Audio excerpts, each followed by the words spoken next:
of everything and how the rest of your day went at Diamond's event. Sorry.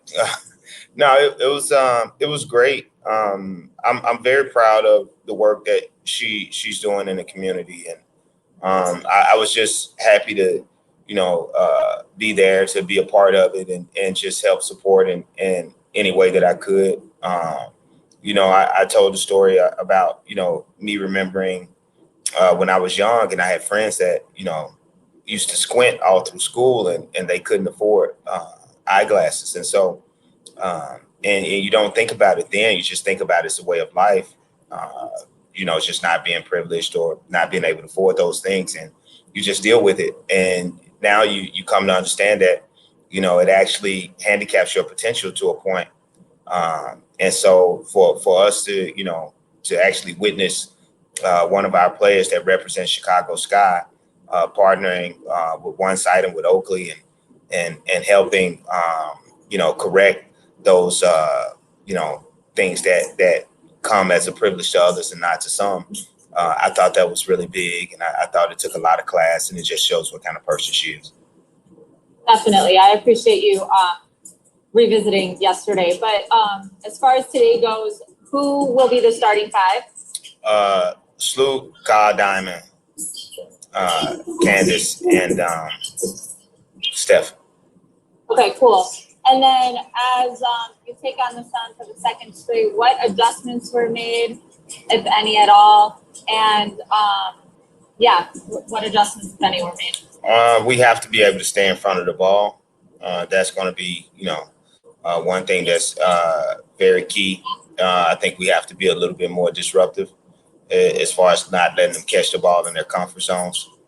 And we have to be smarter in our approach to personnel based defense. Okay, thank you. I appreciate it. Thanks. Next question from James K with W Insider. James, please go ahead. Hey, Coach. Thanks for your time. Hey, James. So I'm curious. I saw that Astu had a really nice game yesterday against Sweden, and it just made me think, what's her status and what's the earliest that she can return to the team, if you know it? Yeah, she'll be back on the 28th. The end of the tournament is 27th, so she'll be here the next day. But we still have to, abide by the protocols that are set in place. So she'll have to get a couple of negative tests before she's cleared to play. Gotcha.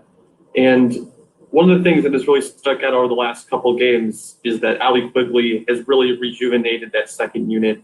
Do you feel like that her place right now is with the second unit? Then should we expect to see her, with that group for the rest of the season?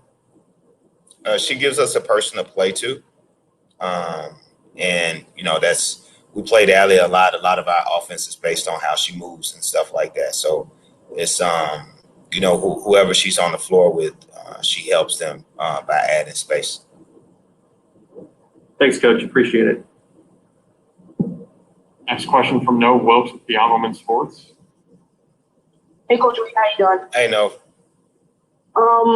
I talked to Candace the previous game, and she said, I asked her if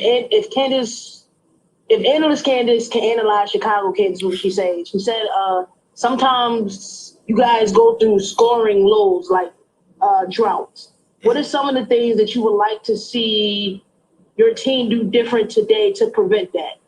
I like for us to play faster. I thought we played down to their pace in the first half, and you saw us pick it up in the second half. But I like for us to play faster from beginning to the end. Thank you. Thanks. Any possible? Do you have another question? Yes, I wanted to ask a non-basketball related question, if that was okay with you, James. I don't know.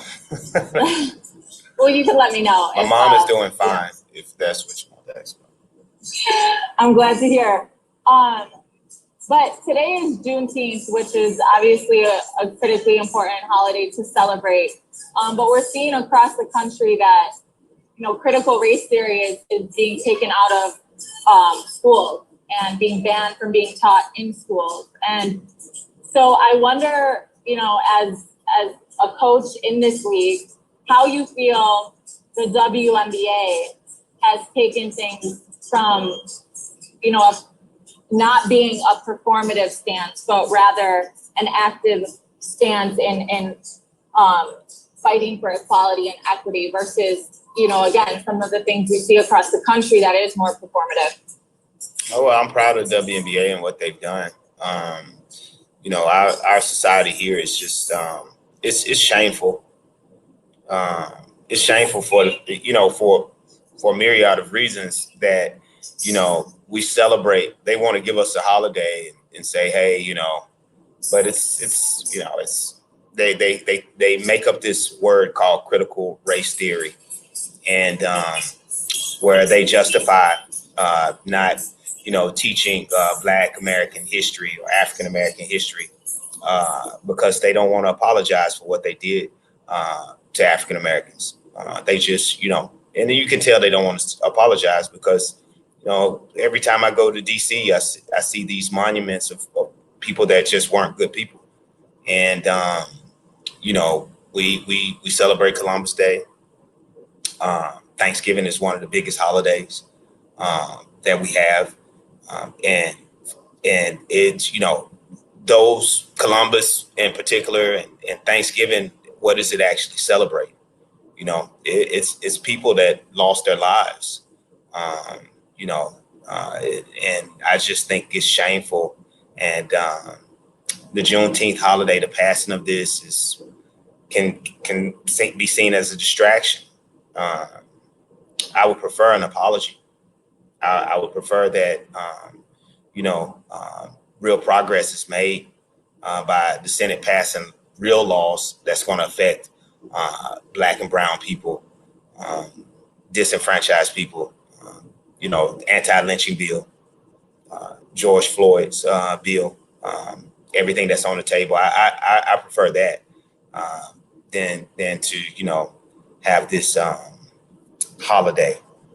So, yeah, my eyes are on the prize, and I'm not, you know, going to be distracted because of, you know, something that people are talking about.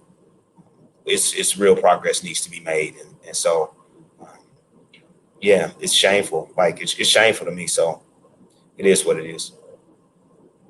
Well, thank you, James. I appreciate that. Thanks. All right, thank you, James. Thank you, everyone. We'll see you post game.